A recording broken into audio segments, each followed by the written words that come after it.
many of the ancient traditions of the East, is the silences. And it's in the spaces between the notes, be they brief or long, that some of this inexplicable effect takes place. How were you initially exposed to this kind of music, like from this particular region? And what drew you to just, specifically that music initially? Somebody recommended that I go find this old man from Dagestan who lived in Los Angeles. And they didn't even know his name. I just had to go, pound the streets until I finally found someone who knew of an old man who played some strange old instrument. And I went to his little apartment, and this was in 1972, and I was your age, and I was dumbfounded by the power of this, a couple of notes, and we were transported.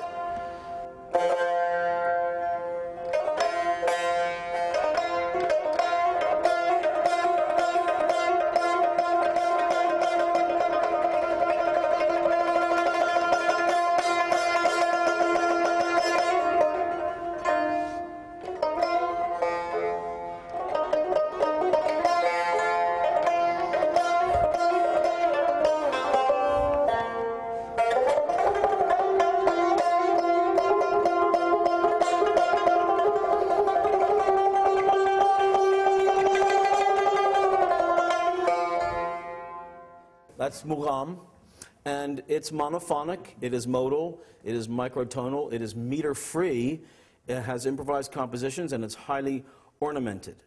The three instruments we have today, we have the oud, the tar, and the kamancha. The oud is it's a kind of a lute-like instrument. Its origins are from Central Asia and Persia. It was called the barbat. And this is the tar, which has the typical pinched waist, that is the origin of the guitar and many similar instruments. And then the kamancha is right here. The purpose of this music is to take your ordinary human animal consciousness and throw it into some transcendental state of mind where instead of being narrowly focused on the struggle of survival, and imagine life thousands of years ago when this music first began to burgeon forth.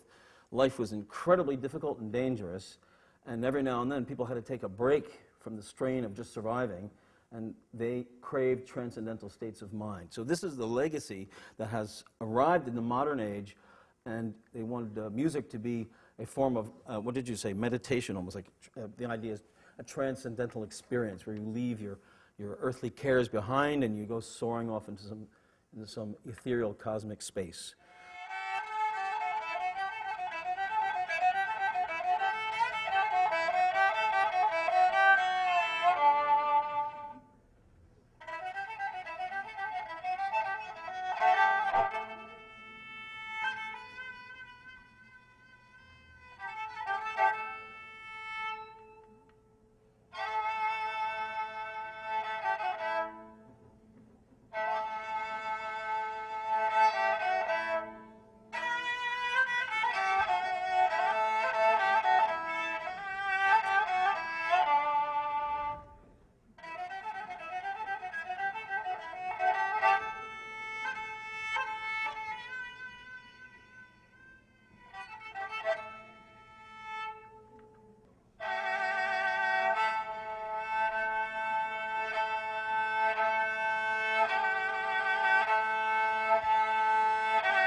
It's a fantastic sound because it sort of washes over you in sections and just sort of keeps coming back. And coming back. Very nice. Thank you. It's a good. great sound. Thank you. 3 reasons why it was worth coming from Cherry Hill, New Jersey to Boston on a snowy day. What makes muğam special is because it's in Azerbaijan. It's the Azerbaijani variant of Eastern art music. And Azerbaijan is, for a number of geographical and geopolitical reasons, a virtually unknown country. And not because it doesn't deserve to be known. It's got an ancient history and a rich culture. It's just where it is, and it's in the Caucasus. And the Caucasus is a kind of a mystery spot in the globe. It's not Europe, it's not Asia, it's not Middle East, it's somewhere in the middle. When You say the feeling of like transcendence that you get, is it different for you when you're actually playing it as opposed to when you're like watching a performance? Well, if they do it right, it takes me pretty far, yes. I'm always impressed with the professional Azerbaijani muğam musicians. First of all, they started when they were children. They grew up in the milieu. It's so deeply immersed inside them that it's almost like breathing for them. For me, it's a struggle and an effort. Even I'm doing it for 35 years as an American, you know, I felt compelled to try to bridge this immense cultural gap.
So in brief summation, my mission is that the art culture of Azerbaijan, their art music in particular, muğam, is a world-class, evolved and sophisticated example of the richness of the human imagination, which Azerbaijan, the people of Azerbaijan definitely deserve to get the credit for, and it's quite unknown in the world.